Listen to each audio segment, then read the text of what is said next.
Salam sejahtera buat kita semua. Perkenalkan, nama saya Mas Tormanalu, CGP Angkatan 11 dari Sekolah SMP Negeri 40 Batam. Ya, kali ini saya akan melakukan pra-supervisi atau pra-observasi dengan guru hebat ya di depan saya. Namanya Ibu Luffy ya. Selamat siang Ibu Luffy. Siap, Pak. Gimana kabar Ibu? Alhamdulillah siap. Baik, hari ini kita akan melakukan percakapan ya Bu ya, Siap. tentang pra-supervisi ya. Kali ini nanti saya minta izin sama Ibu, saya akan melakukan supervisi saat Ibu nanti melakukan proses pembelajaran di kelas Ibu ya. Boleh Bu ya? Boleh. Iya, nah adapun tujuan dilakukan supervisi ini adalah untuk mengetahui dan mengevaluasi jalannya proses pembelajaran yang Ibu lakukan di dalam kelas ya. Dan hari ini kita melakukan observasi juga sebagai persiapan awal sebelum Ibu nanti mengajar di kelas ya. Boleh Bu ya? Boleh. Iya, sebelum nanti saya melakukan supervisi sama Ibu, ada beberapa pertanyaan yang coba saya ajukan sama Ibu. Nah, kira-kira nih Ibu, waktu Ibu nanti mengajar di kelas, kira-kira tujuan pembelajaran yang Ibu ingin sampaikan apa? Tujuan pembelajaran saya adalah siswa mampu menganalisis pengaruh letak geografis terhadap keragaman budaya lokal yang ada di sekitarnya. Nanti siswa mampu menganalisis letak geografis ya Bu ya? Iya. Luar biasa Terhadap ya. keragaman budaya. Baik Ibu. Selanjutnya, waktu Ibu nanti mengajar di dalam ruangan, kira-kira model atau strategi atau media yang Ibu lakukan saat proses pembelajaran di kelas kira-kira apa? Strategi yang saya gunakan adalah diferensiasi, ya, Pak, sesuai dengan kebutuhan siswa. Meliputi diferensiasi konten, proses, dan program. Berarti diferensiasi ya. Iya, Kira-kira medianya nanti apa kira-kira media? Medianya adalah Infocus, buku IPS sendiri yang diterbitkan oleh Kemendikbudristek. Dan saya biasanya ngasih literasi ke anak-anak ya, Pak. Biasanya saya ambil dari link dari Google Chrome. Oh, begini. Oke, baik, terima kasih. Nah, selanjutnya bagian mana nanti atau area mana nanti yang Ibu ingin kembangkan secara spesifik dalam proses pembelajaran? Kalau saya pengembangannya ini pengetahuan, keterampilan, juga karakter anak ya, Pak. Kalau pengetahuan itu supaya wawasan anak itu meningkat.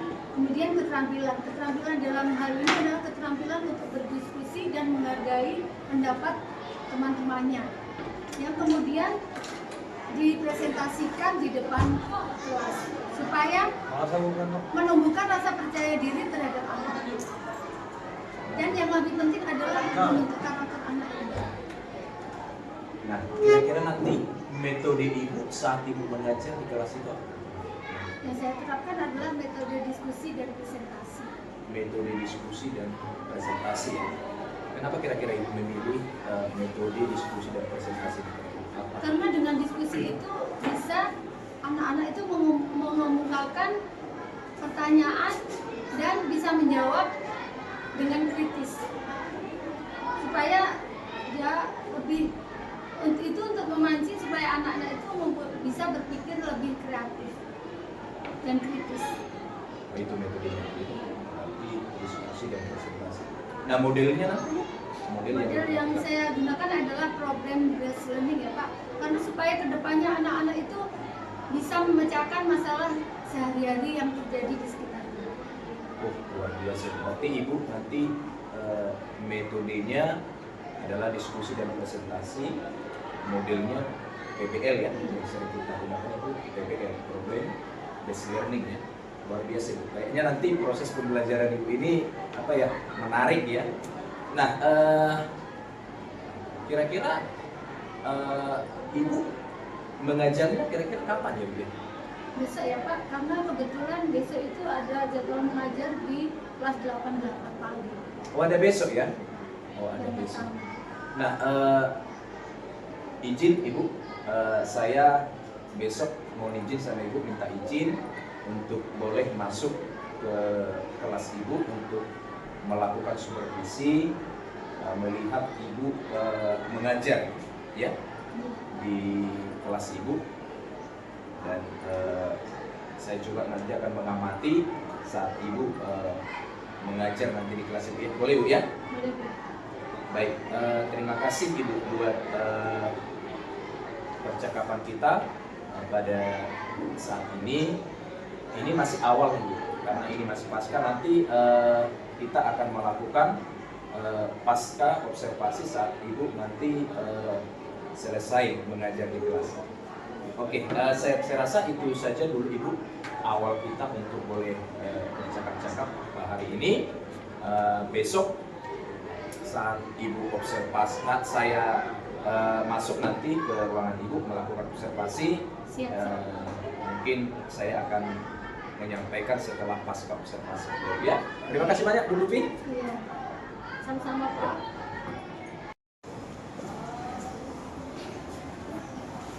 Assalamualaikum warahmatullahi wabarakatuh anak-anak. Waalaikumsalam warahmatullahi wabarakatuh.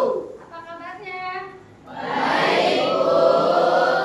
Alhamdulillah ya, masih diberi nikmat sehat sampai hari ini sehingga kita masih bisa belajar. Silakan ketua kelasnya menyiapkan Duduk rapi. Siap. Berkah dimulai. Ya Allah, berilah kelancaran dalam proses pembelajaran ini. Amin. Sudah selesai. Ucap salam. Assalamualaikum warahmatullahi wabarakatuh.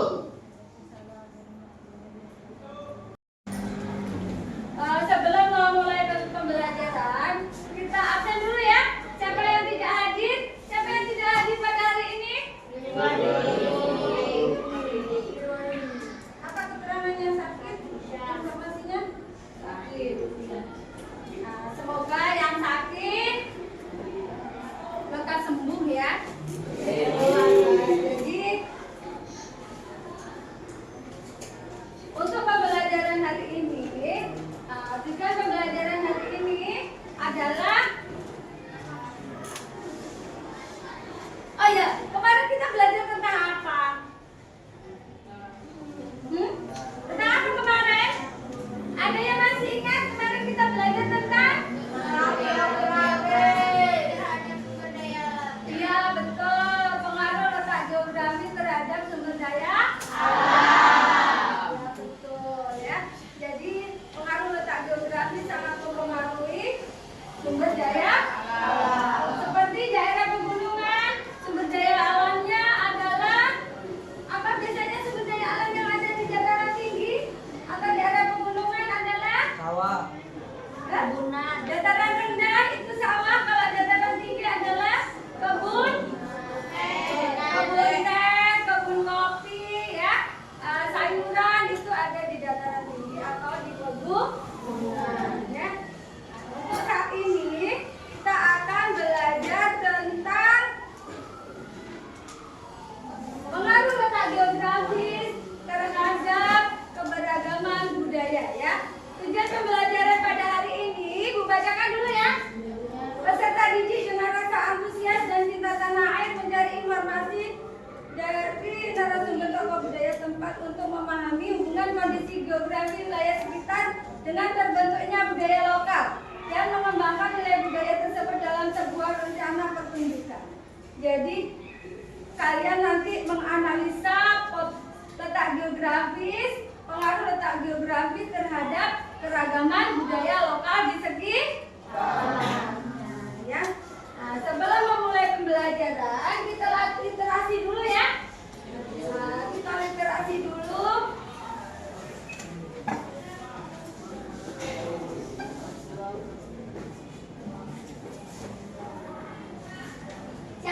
kira-kira mau baca suaranya keras? Maju ke depan atau di situ saja?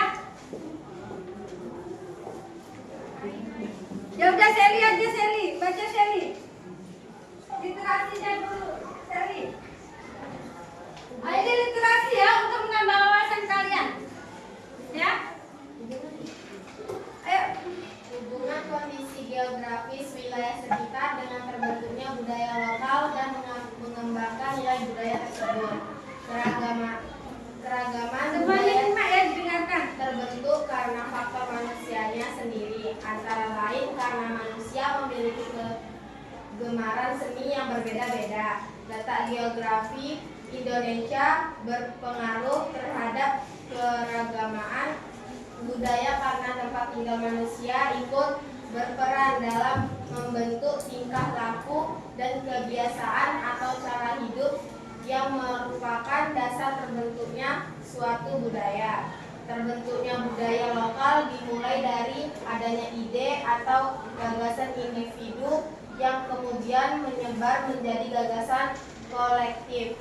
Gagasan dipadukan dengan alat istiadat dan nilai-nilai budaya dari suatu masyarakat sehingga menghasilkan tradisi baru. Ya udah ya Sally, sudah terbaca ya. Jadi apa kesimpulan yang dari bacaan itu adalah apa? Keragaman budaya terbentuk karena karena faktor manusia memiliki apa? Ya, kegemaran seni yang berbeda-beda dan gagasan yang berbeda. Sebelum belajar kita supaya lebih paham tentang pembelajaran kali ini, kalian nonton video dulu ya.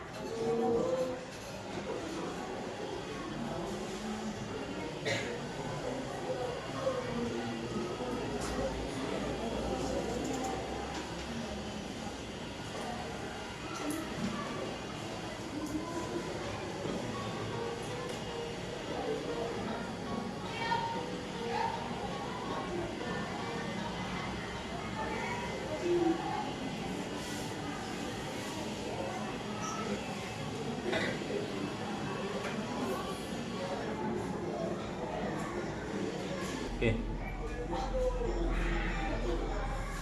Salah, no? Salah Pak ini videonya. Nah,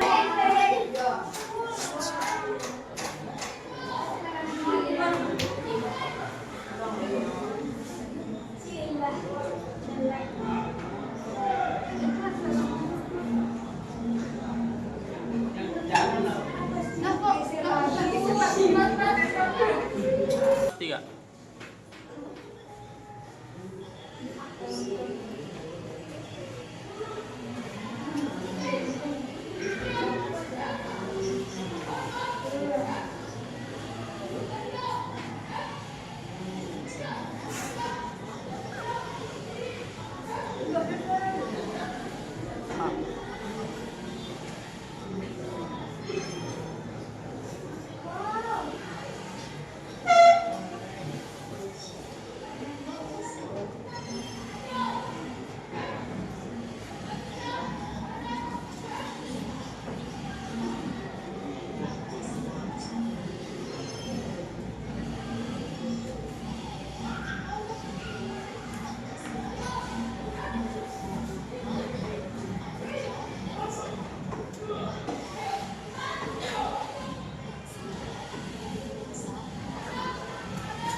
adalah bahwa letak geografis itu sangat mempengaruhi keragaman budaya daerah ya.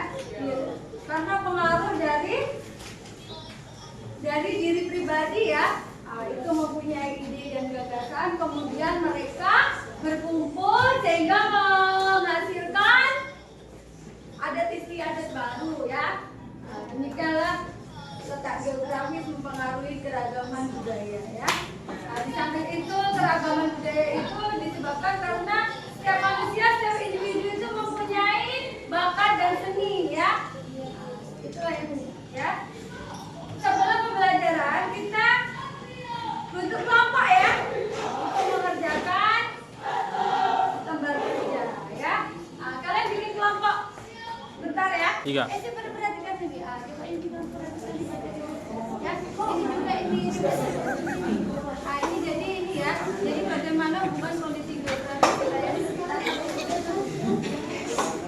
Kondisi geografis wilayah sekitar dan terbentuknya sosial budaya lokal secara turun-menurun masih berbeda menggunakan masyarakat desa masing-masing. Jadi apa? Jadi hasil hasil pencarian dan analisis siswa berarti yang mana? Letak geografi Indonesia berpengaruh terhadap keragaman budaya karena tempat tinggal manusia ikut berperan dalam membentuk tingkah laku dan kebiasaan atau cara hidup yang merupakan dasar terbentuknya suatu budaya. Kamu terus lagi sini sampai sini.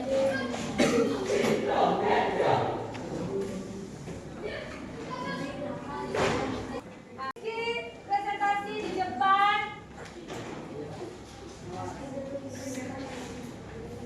Di depan menghadap kameranya ya, suaranya keras.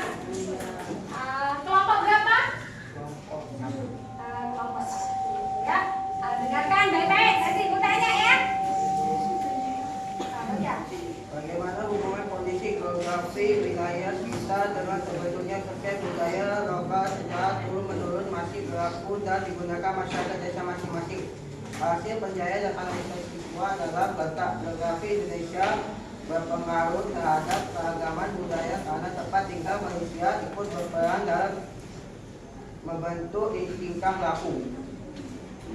Tuh, jadi itu ya, letak geografi seperti tempat tinggal ya. Silakan duduk. 3.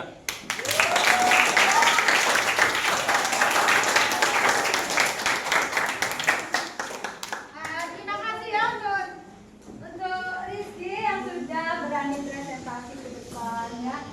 Semoga menambah rasa percaya diri ya ke depannya.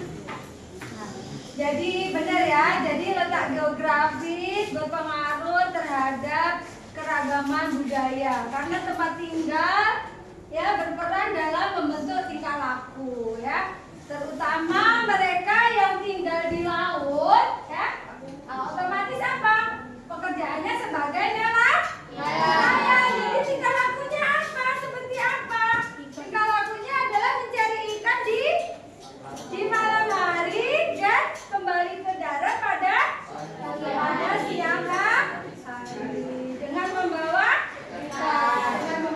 ikan, memakai peralatan seperti sampan dan jaring ya. Itu termasuk peralatan ya, mata pencarian itu termasuk unsur budaya ya yang berkaitan dengan letak geografis ya. Paham kan? Ini sesuai dengan keragaman budaya lokal di Kepulauan sama Batam ya. Terima kasih ya untuk Rizky ya yang sudah maju. Tutup. Tetap semangat ya belajar ya. Ya, sudah. Untuk pertemuan berikutnya kita belajar tentang pemenuhan kebutuhan ekonomi ya anak-anak. Tetap semangat untuk belajar. Ya, kesimpulan pada hari ini, jadi pengaruh letak geografis terhadap keragaman budaya lokal di daerah di sekitarnya ya, terutama Kepulauan Riau. Ya, Kepulauan Riau termasuk Batam ya. Batam itu sebagian besar wilayahnya adalah lautan. sebagian besar mata pencarian penduduknya adalah nelayan, ya. Semua peralatan yang dimiliki nelayan itu adalah untuk mencari ikan, seperti sampan, ya, jaring. Itu termasuk salah satu unsur budaya, ya.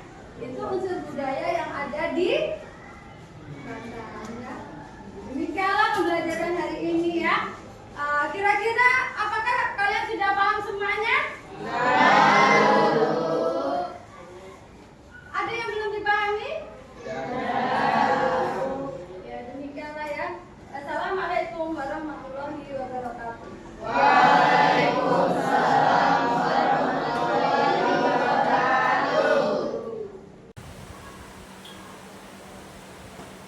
Baik, kali ini bertemu kembali dengan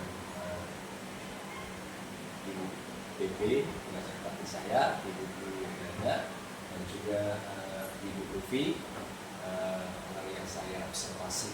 Ya, terima kasih Ibu Lufi sudah bersedia untuk hadir dengan Ibu. Sehat? Dan Ibu Lufi, ya. Sehat. Baik, Ibu.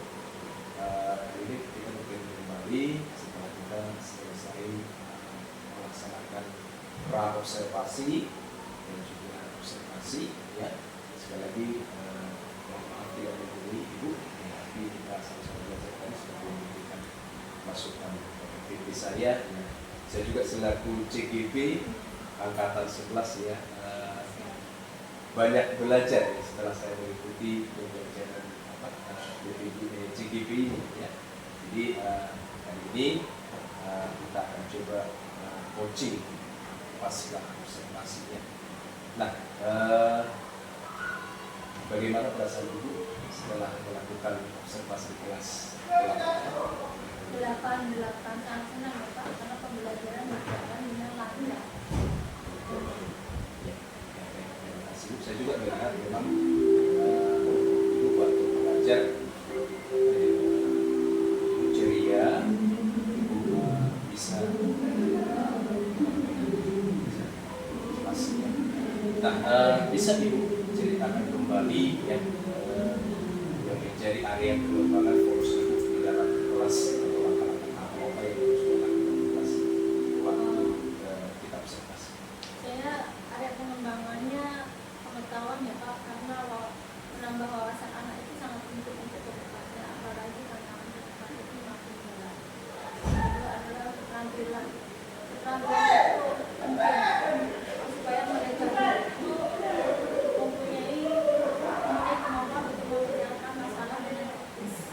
Karena sekarang ini masalah ini digital semakin cacat.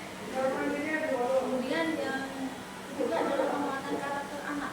Karakter anak berdasarkan profil Pancasila itu adalah faktor utama keberhasilan pendidikan.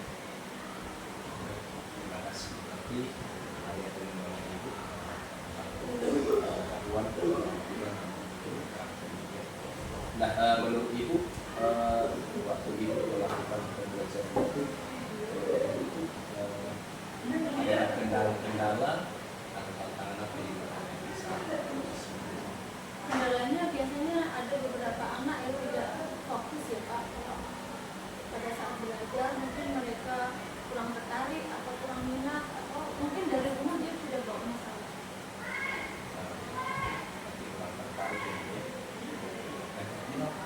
Ibu, solusi atau cara atau strategi Ibu untuk mengatasi masalah ini? Untuk mengatasi masalah biasanya saya mengajak mereka untuk bercerita terlebih dahulu, ya, berdasarkan pengalaman pribadi saya, supaya mereka termotivasi untuk belajar lebih tekun dan rajin. Kemudian sebelum belajar itu biasanya saya selalu literasi, mengajak mereka untuk literasi untuk anak-anak yang kurang tertarik. Saya minta untuk mereka ke depan supaya mereka itu merasa dihargai. Terima kasih. Ya. Harus ini yang saya sampaikan tentang hasil dari observasi saya itu di kelas, ya. Mudah-mudahan ini sekali lagi ini bukan menggurui, tapi kita sama-sama belajar gitu ya. Dan berdasarkan hasil pengamatan saya yang saya sudah observasi Ibu beberapa minggu yang lalu, ya Ibu sudah melakukan pembelajaran proses pembelajaran yang luar biasa menurut saya ya. Ibu sudah menyampaikan tujuan pembelajarannya, area pembelajarannya, ya. Tetapi memang betul yang Ibu katakan tadi, respon dari anak-anak yang kurang aktif tadi ya, termasuk salah satunya yang saya temui, saya catat di sini adalah respon anak-anak dengan pertanyaan pemantik gitu ya. Saya catat di sini Bu. Nah, kira-kira kedepannya tindakan konkret untuk kedepannya apa yang dilakukan dalam proses pembelajaran? Dalam proses pembelajaran saya menggunakan diferensiasi belajar ya Pak. Bisa pakai konten, video pembelajaran, diferensiasi konten, produk, dan proses. Nah, konten ini bisa kita ambil dari literasi, kita ambil dari link Google, biasanya untuk tempat membaca anak-anak, supaya anak-anak itu ada bacaan. Literasi untuk konten biasanya saya mengambil sesuai dengan tujuan pembelajaran, dengan materi tujuan pembelajaran, supaya anak itu mencapai kompetensi yang saya inginkan.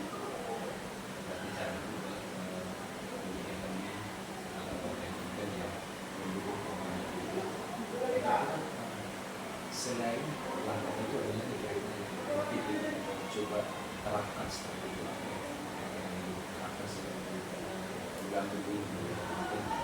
Iya, biasanya saya mengajak anak-anak untuk menonton video pembelajaran. Setelah mengajak mereka menonton video pembelajaran, biasanya saya menanyakan beberapa pertanyaan yang berkaitan dengan video pembelajaran. Kemudian mereka mengemukakan jawabannya. Apabila mereka menjawab salah, saya akan melakukan penguatan di akhir pembelajaran. Saya akan memberikan kesimpulan sebagai penguatan proses pembelajaran.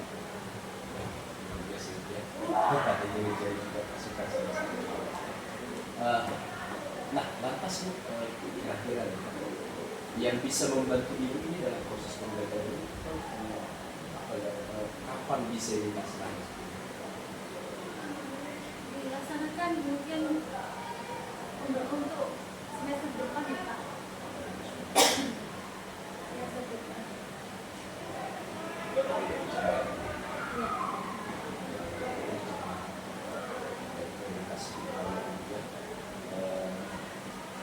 Memang saya simpulkan hanya memang dari pengalaman saya ini tadi sudah Ibu sampaikan kurang keaktifan siswa dalam proses pembelajaran ini perlukan solusinya kira-kira dari langkah-langkahnya ya Ibu sudah. Saya lebih selain daripada tadi keaktifan itu kendala-kendala apa lagi yang ditemukan saat proses pembelajaran? Saat pembelajaran, pada saat mengerjakan diskusi Pak ya, biasanya kan anak-anak ini untuk mengerjakan KBD itu berfungsi untuk menggali ide, menggali gagasan mereka tentang suatu permasalahan supaya mereka itu terbiasa berpikir kritis untuk menghadapi permasalahan di masa yang akan datang.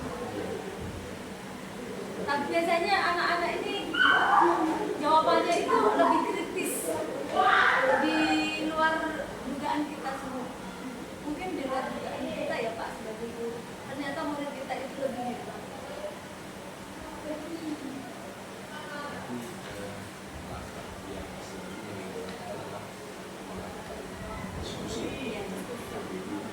Kemudian mengajak mereka untuk setelah LKPD kan mereka masing-masing individu kan bekerja sama ya Pak, kolaborasi mengerjakan LKPD. timbullah beberapa gagasan, kemudian mereka melakukan presentasi supaya untuk meningkatkan rasa percaya diri mereka.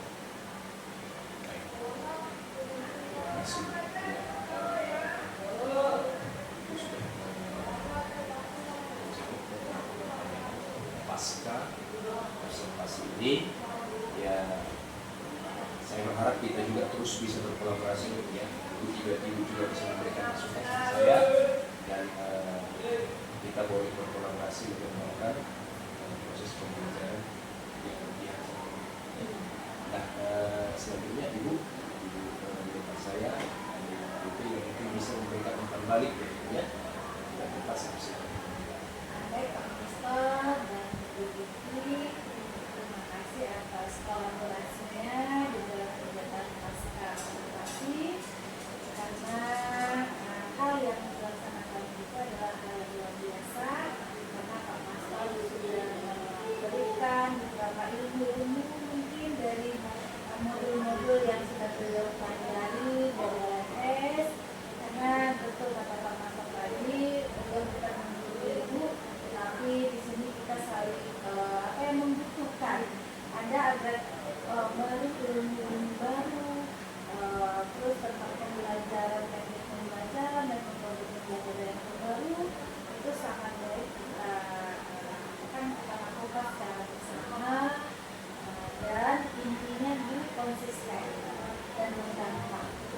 Karena kalau kita berdampak buat siapapun, walaupun tidak terucap, tetapi itu adalah hal yang luar biasa bagi kita dan amal dari diri kita, Bu.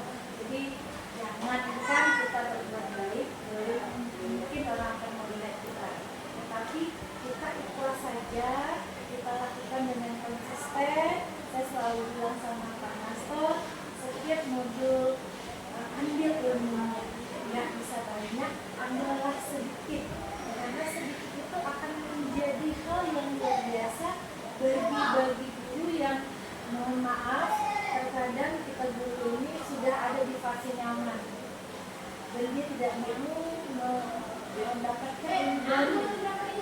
Ketika kita memberikan hal itu sudah tapi saya melihat ibu interaksi dengan Pak Master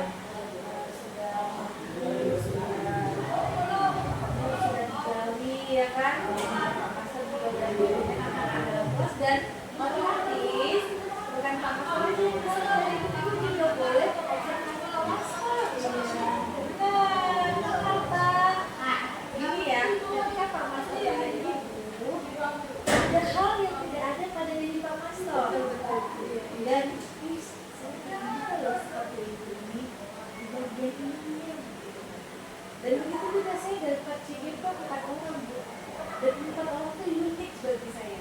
Kalau nggak unik, saya nggak akan bisa melihat, oh ini. Saya tidak ada membandingkan mereka dengan kehebatan mereka, tapi keunikan mereka. Oh Pak Master di bagian ini ya lebih bisa. Oh ini di bagian ini. Pak Zen di bagian ini. Walaupun ada kekurangan dan kelebihan itu boleh-boleh saja, karena yang milik apa ya, sempurna itu milik Tuhan, ya kan Bu. Nah jadi saya ingin nanti nggak harus tahun ini, mungkin tahun depan walaupun kita kabarnya kurikulum merdeka tidak ada lagi, berputar lagi namanya, tapi yang namanya kolaborasi, yang namanya hebat sendiri itu nggak bisa sendiri Bu ya, tapi bersama-sama. Jadi mari kita ubah mindset pola pikir kita untuk lebih maju ke depan, untuk maaf ya Bu ya, saya jadi dokter sebentar lagi dan alhamdulillah sekarang jadi penguji, saya ingin lagi jadi asesor, jadi banyak lagi impian, apalagi Pak Master lebih masih sendiri, Ibu Elma walaupun berumur udah sekian mungkin lebih besar dari saya, mungkin boleh kuliah lagi, angkat lagi ilmunya.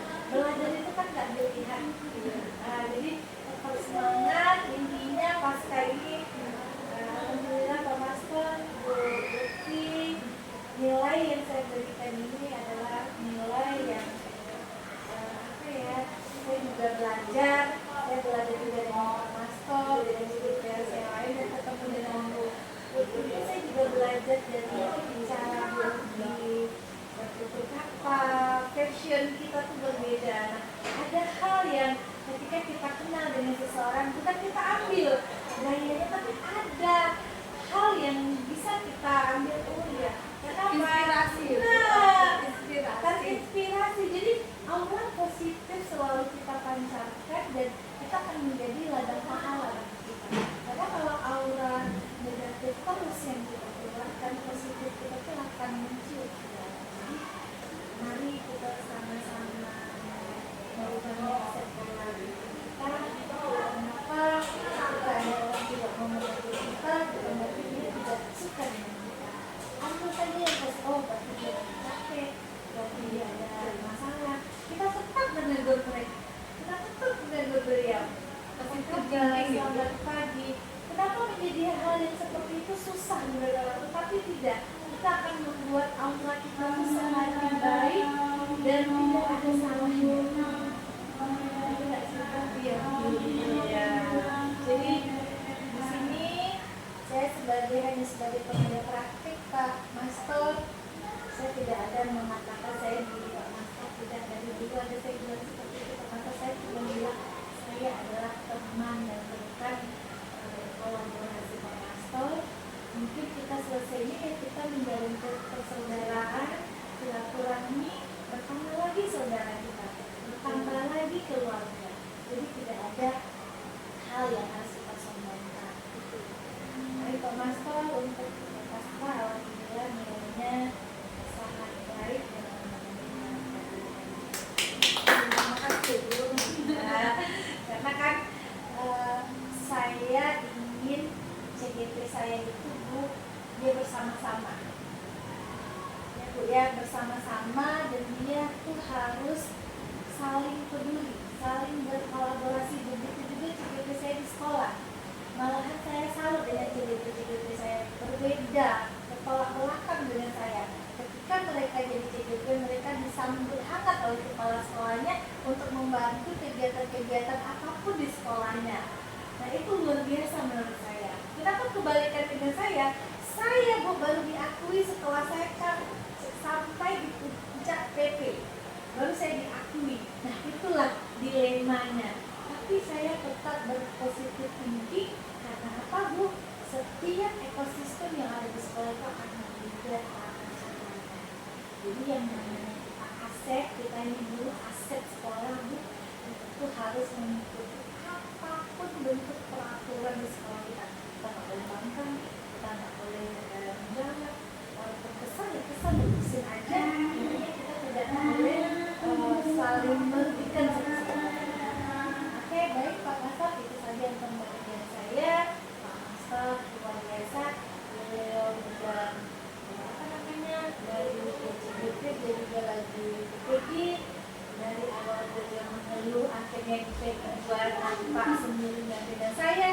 Tetapi ya itulah pekerjaan saya.